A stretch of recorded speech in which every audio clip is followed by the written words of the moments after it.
네, 안녕하세요. 서울정보처리학원 김준혁 강사입니다. FAT 1급 39회 이론과 실무 중에 이론부터 한번 시작을 해보도록 하겠습니다. 자, 우선 1번입니다. 다음 중 발생주의 회계에 대한 설명으로 옳지 않은 것은 1번, 발생주의 회계는 수익과 비용을 그 현금 유출입이 있는 기간이 아니라 당해 거래나 사건이 발생한 기간에 인식하는 것을 말한다. 저희 발생주의는요, 내가 현금을 받았다고 해서 인식을 하는 게 아니라 1년치를 받거나 1년치를 줬을 때 그 한 해 동안 발생한 금액을 측정하여 인식을 하는 것이 맞습니다. 현금이 나가거나 들어온 기간이 아니라 당해 발생한 것만 인식하는 겁니다. 2번 볼게요. 자, 발생주의 회계는 수익과 비용의 이연, 기간별 배분의 개념을 포함하지 않는다라고 나와 있습니다. 수익과 비용의 이연 개념을 포함하고 있고요. 그 다음에 기간별 배분의 개념을 포함하고 있습니다. 않는다는 말이 틀렸죠. 그럼 정답은 2번이 됩니다. 3번 볼게요. 현금 흐름표는 발생 기준에 따라 작성되지 않는다. 현금 흐름표 같은 경우에는 현금은 저희가 받았을 때 인식을 하게 됩니다. 4번 볼게요. 발생주의 회계와 현금주의 회계의 주된 차이는 수익과 비용을 인식하는 시점이 다르다는 데에 있다. 저희가 일반적으로요. 발생주의 회계는 뭐 했을 때냐면은 발생했을 때 인식을 하는 거고요. 현금주의 회계는요. 실현됐을 때입니다. 그럼 지금 3번과 4번 내용이 같이 이어지는 것이 확인되시죠? 이렇게 돼서 정답은 2번입니다. 다음 2번 볼게요. 다음 중 단기매매 증권에 대한 설명으로 옳은 것은 일단은 단기간 보유 목적으로 하는 거고요. 다음 수수료 같은 경우에는 포함하지 않고 별도로 한다라는 거 꼭 기억을 해주시면 됩니다. 자, 1번 볼게요. 단기매매 증권은 비유동자산에 해당된다. 아니죠.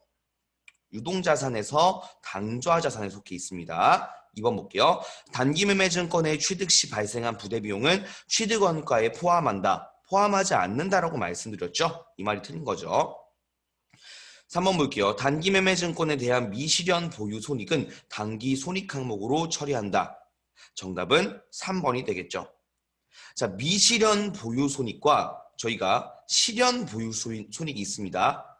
저희가 실현은 일어난 거잖아요. 단기매매 증권을 직접적으로 판매를 했을 때 실현이 일어납니다. 그리고 이거는 단기매매 증권 처분 손실과 이익으로 판단이 되고요. 미실현 손익이란 아직 일어나지 않은 거죠. 즉 내가 판매하지 않았는데 이득과 손해를 보는 것은 평가를 의미하게 됩니다. 그럼 단기매매 증권의 평가 관련 손실과 이익은 단기 손익 항목으로 처리가 되는 게 맞습니다. 이렇게 돼서 3번이 정답입니다. 다음 4번 만기까지 보유할 적극적인 의도와 능력이 있는 경우에 단기매매 증권으로 분류할 게 아니라 만기 보유 증권이나 또는 매도 가능 증권으로 재분류가 될 수 있습니다. 3번 볼게요. 다음 중 재무상태표의 자본 항목이 아닌 것은 지금 이에 대한 정답은 3번입니다. 미지급 배당금 같은 경우에는 아직 주지 않은 배당금이라고 해서 부채에 속해 있습니다. 다음 4번입니다. 다음과 같은 결산회계 처리 누락이 2020년도 손익계산서에 미치는 영향으로 옳은 것은 자, 주한공은 2020년 11월 1일에 가입한 1년 만기 정기예금 2천만 원, 연이율은 3%고요. 월화의 계산에 대한 이자 경과분을 계산하지 않았다라고 했습니다. 계산하지 않았기 때문에 우선 분개를 할 건데 일단 이자 경과분이죠. 그럼 저희가 예금에 대한 이자면은 수익으로 인식이 됩니다. 그래서 경과분은 저희가 발생한 거라고 보고요. 다음에 발생한 거는 인식을 해야 합니다. 인식을 해야 된다라는 거는 비용은 비용 자리에, 수익은 수익 자리에. 즉 이자 수익은 이자 수익의 자리를 찾아가고요.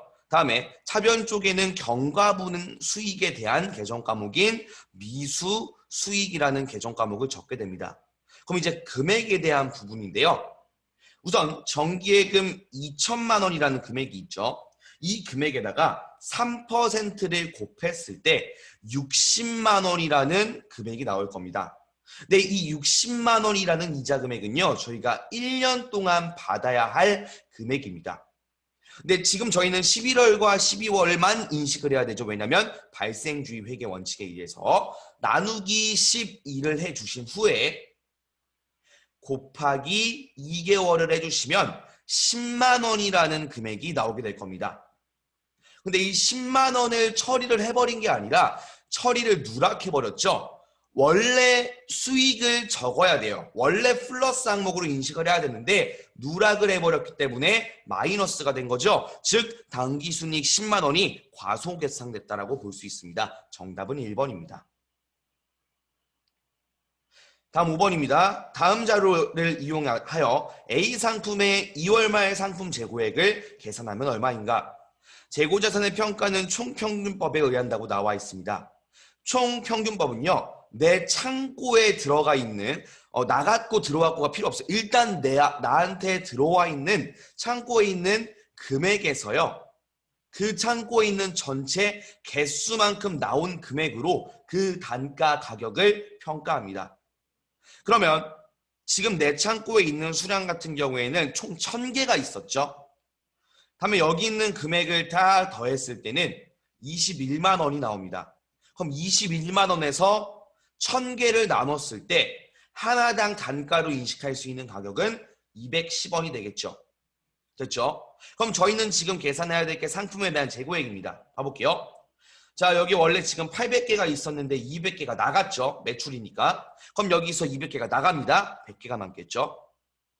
다음에 또 200개가 나갑니다. 우선은 100개 빼주고요. 500개에서 100개를 또 빼니까 400개가 남았겠죠. 그럼 이 두 개가 지금 내 창고에 있는 자산이 되겠죠. 재고 자산이 되겠죠. 그럼 이 개수에서 210원을 곱했을 때 나오는 금액은 3번 금액이 나오게 될 겁니다. 간단하죠. 총평균법은 무조건 맞춰주세요. 다음 6번입니다. 다음 중 유동부채 계정 과목이 나타나는 거래가 아닌 것은? 볼게요. 1번 급여 지급 시 근로소득세를 원천 징수하다. 그럼 대변에 예수금이라는 계정 과목이 나오겠죠. 원천 징수했기 때문에. 다음 2번 상품을 주문하고 계약금을 현금으로 지급하다. 그럼 돈 먼저 나간 후에 먼저 입금한 거기 때문에 선급금이잖아요. 이 선급금은 부채가 아니라 자산이죠. 정답은 2번입니다. 3번 볼게요. 결산 1년제 장기차입금의 상한기일이 3개월 이내로 도래하여 유동성 대체하다. 즉 원래 대변에 있던 장기차입금이 차변에 오게 되겠죠. 다음 대변 쪽에는 유동성 장기부채라는 계정 과목이 오게 될 겁니다. 유동부채가 맞죠? 다음 4번 거래처로부터 내용 불명의 금액이 보통 계좌로 입금되다.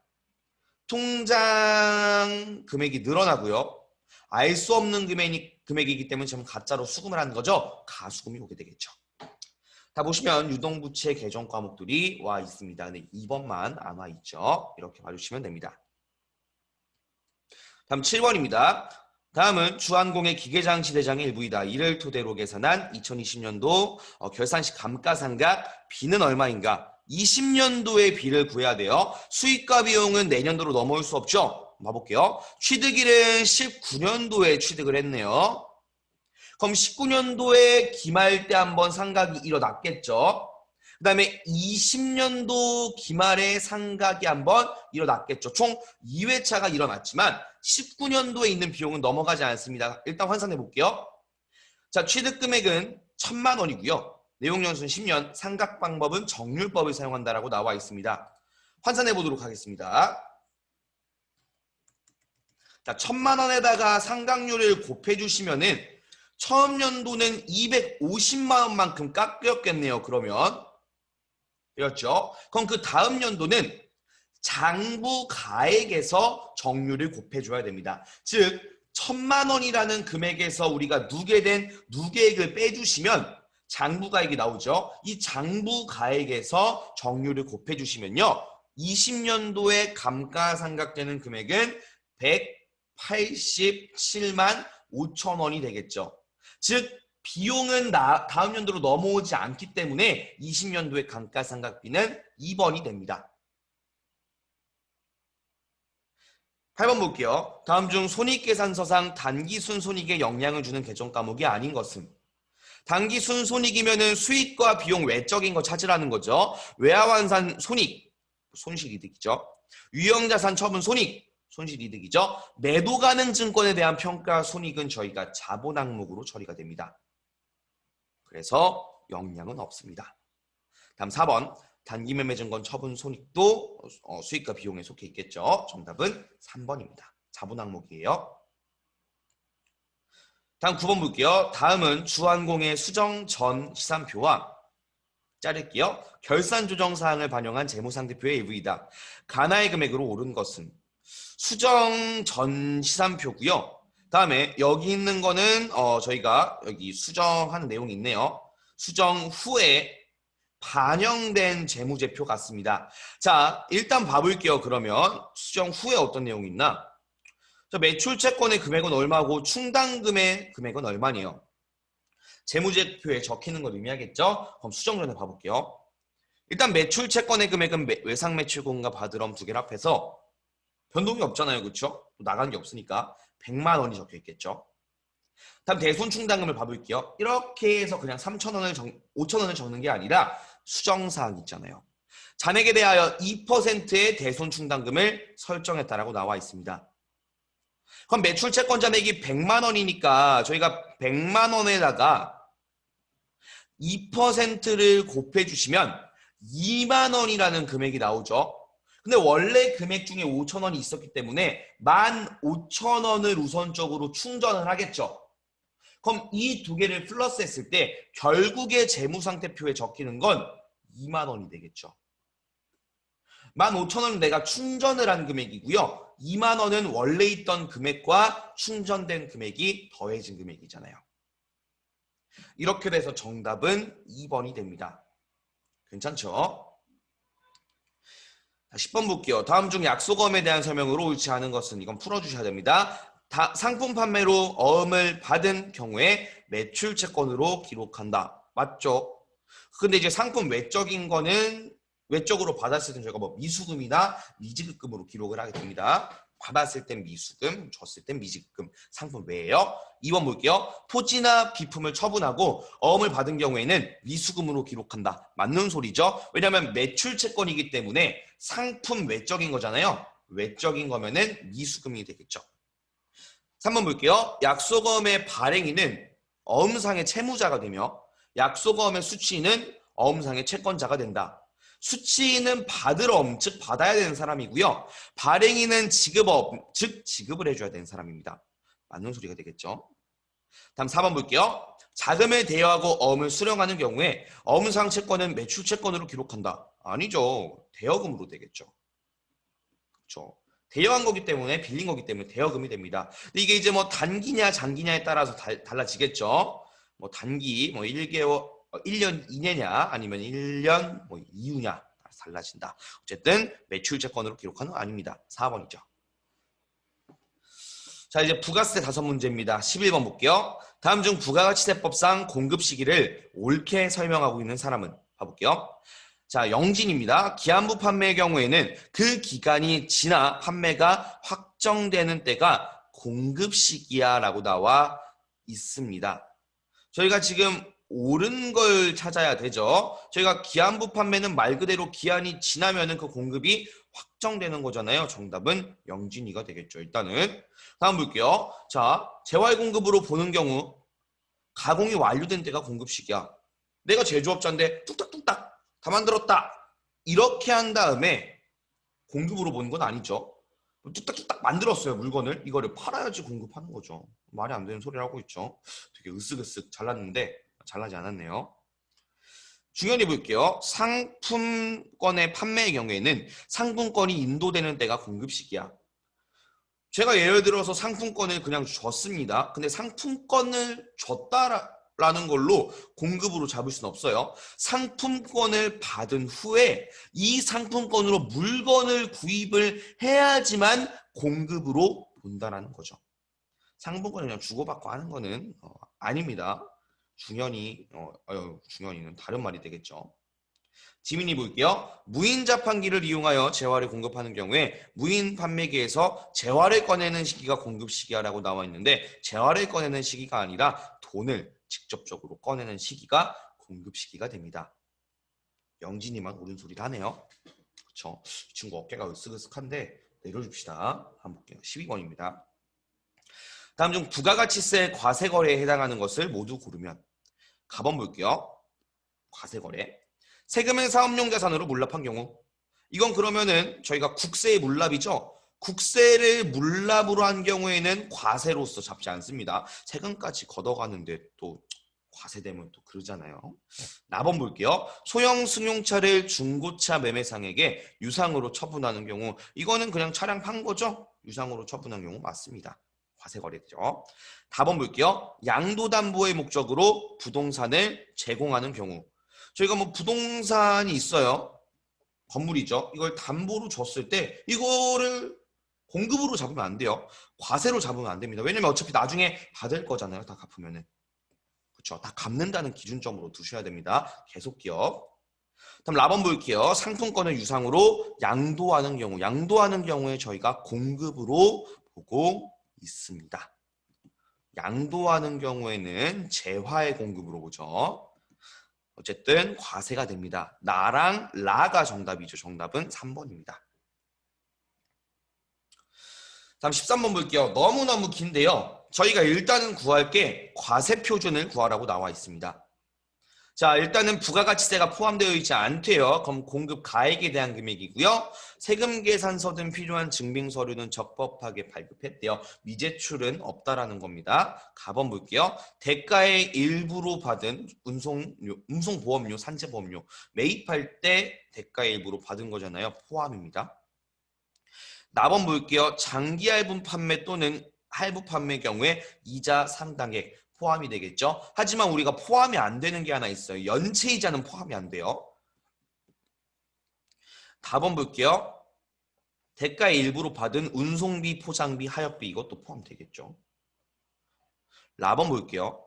재화의 공급과 직접 관련되지 아니하는 국고 보조금 수령액 이거는 관련과 직접 없기 때문에 아닙니다. 그럼 여기 있는 친구들을 다 더했을 때 뭐 350에다가 450을 더해 주셔서 800만 원 뽑아주시면 되겠네요. 자, 14번 볼게요. 자, 제조업을 영위하고 있는 일반 과세자라고 나와 있습니다. 어쨌든 부가가치세 납부세액을 계산하라고 나와 있습니다. 그럼 저희가 매출한 세액에서 매입한 세액을 빼주면 되겠죠? 봐볼게요. 자, 제품 공급 대가. 이건 대가기 때문에 부가세랑 분리해 주셔야 되겠죠? 부가세는 그러면 매출세액은 100만 원이 있겠죠? 나번 매입세액 70만 원. 감사합니다 하고 100만 원에서 70만 원 빼시면 안 되고요. 자, 영업부에서 사용한 2000cc 중고 승용차에 대한 매입세액 20만 원이 포함되어 있대요. 그러면 지금 이 과세 표준 안에 매입 과세 표준 안에 70만 원이 있어요. 근데 여기에서 2000cc 초과면은 불공이잖아요. 그럼 여기 공제라는 틀 안에 들어가 있으면 안 된다라는 거죠. 20만 원은 빼주시면 됩니다. 불공제돼요. 자, 그럼 나머지 50만 원만 공제가 된다라는 소리가 되겠죠? 그럼 100만 원에서 50만 원 빼니까 50만 빼니까 정답은 3번이 되겠죠? 다음 15번입니다. 다음 중 부가가치세법상 세금 계산서의 필요적 기재사항이 아닌 것은 이건 제가 꿀팁을 좀 하나 드릴 건데 어차피 실무도 같이 할 거니까 미리 좀 체크를 해놨습니다. 자, 보시면은 필요적 기재사항은 이렇게 되어 있습니다. 보시면 공급하는 자의 등록번호, 상호, 성명, 그다음에 공급받는 자는 등록번호만, 작성일자, 공급가액, 비고 이런 식으로 지금 굵게 칠해져 있는 부분이 뭐냐면 필요적 기재사항이에요. 그럼 보시면은 수량이나 단가는 저희가 따로 필요적 기재사항으로 보고 있지 않죠? 이거 보시고 천천히 해주시면 됩니다. 정답은 2번이죠. 쉽게 풀 수 있는 내용이었고요. 이제 이론 15문제는 이제 끝이 났고요. 저랑 같이 이제 실무 파트도 따로 진행을 해보도록 하겠습니다. 수고하셨습니다.